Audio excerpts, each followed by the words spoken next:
আসসালামু আলাইকুম, welcome back to my channel MS cooking house. আজকে আমি দেখাবো পিনাট বার বা বাদাম টানার রেসিপি। তো ঘরোয়া কিছু উপকরণ দিয়ে অল্প সময়ে চটজলদি বানিয়ে নেওয়া যায় এই পিনাট বার। তো চলুন দেখে নেওয়া যাক কিভাবে বানিয়ে নিচ্ছি।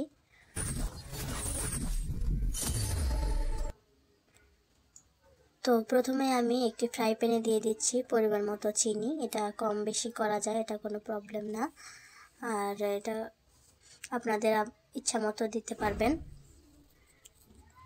তো এখানে আমি চিনিটাকে দিয়ে প্রথমে চিনিটা লো আঁচে গলিয়ে নিব, লো আঁচে দিয়ে গলিয়ে নিব।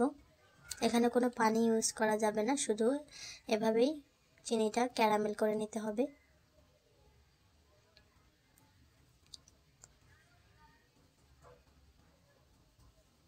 তো এখানে আমি নিয়ে নিয়েছি 250 গ্রামের মতো বাদাম। বাদামটাকে ভেজে ভালো করে খোসাটা, উপরের লাল খোসাটা ছাড়িয়ে নিয়েছি।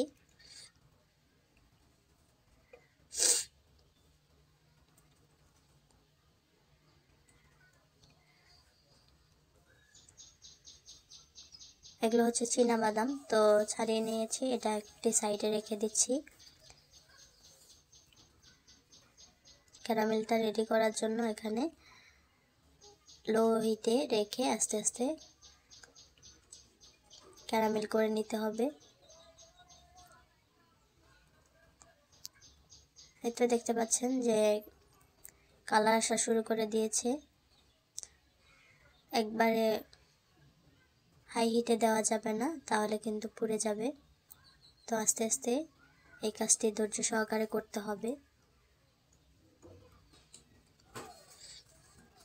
দেখতে পাচ্ছেন যে চিনিটা প্রায় গলে এসেছে।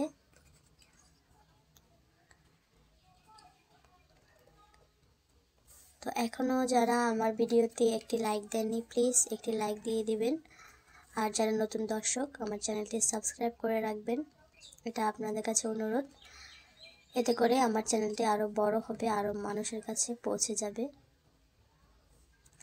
তো দেখতে পাচ্ছেন ক্যারামেল কিন্তু হয়ে গেছে, আর চুলার আঁচটা অনেক বেশি হয়ে যাওয়াতে আমি উপরে উঠিয়ে নিয়েছি। মানে একদমই কম হিটে এই কাজটি করতে হবে। ক্যারামেলটা পুড়ে গেলে কিন্তু তিতা লাগবে খেতে। তো দেখতে পাচ্ছেন সবগুলোই চিনি কিন্তু গলে গেছে, এবার ক্যারামেলও হয়ে গেছে, কালারটাও সুন্দর এসেছে। এবার আমি দিয়ে দিচ্ছি 1/2 চা চামচের মতো বেকিং সোডা। এটা দিলে কি হবে, ক্যারামেলটা ফুলবে, মানে ফুলে অনেক ফাঁপালো একটা হবে। এভাবে কিন্তু আমরা ছোটোবেলায় যে কটকটি খেতাম, ঠিক এভাবেই করে থাকে। এটা যদি আপনার নেড়ে চেড়ে তারপরে জমিয়ে রাখা যায়, তাহলে কিন্তু কটকটি হয়ে যাবে। এরপরে আমি ভেজে রাখা বাদামগুলো এই ক্যারামেলের সাথে মিশিয়ে নিচ্ছি ভালো মতো। খুব দ্রুত এই কাজটি করতে হবে, নাহলে জমাট বেঁধে যাবে আর সুন্দর হবে না। তো ক্যারামেলের সাথে বাদামগুলো খুব সুন্দরভাবে মিশিয়ে নিচ্ছি। এটা গরম গরম অবস্থা থাকাই কিন্তু মিশিয়ে নিতে হবে, ঠান্ডা হলে আর মিশতে চাইবে না। তো দেখতে পাচ্ছেন বন্ধুরা যে খুব সুন্দরভাবে আমি ক্যারামেলের সাথে বাদামটাকে সেট করে নিয়েছি। এবার একটি প্লেট নিয়েছি আর এখানে একটু তেল ব্রাশ করে দিচ্ছি। এতে করে কিন্তু খুব সহজেই উঠানো যাবে, প্লেটে কিন্তু লেগে থাকবে না। এই তো দেখতে পাচ্ছেন এটা হয়ে গেছে। এবার আমি প্লেটে ঢেলে নিচ্ছি। তো এই কাজটি কিন্তু আমি ভিজা হাত দিয়ে করলে বেশি ভালো হয়, মানে হালকা হালকা গরম থাকা অবস্থায় এটা করতে হবে।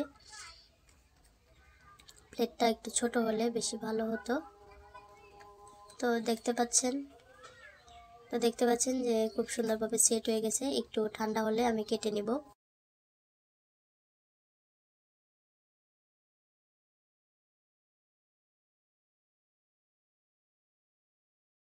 এই তো আমি পিনাট বারগুলো কেটে নিয়েছি।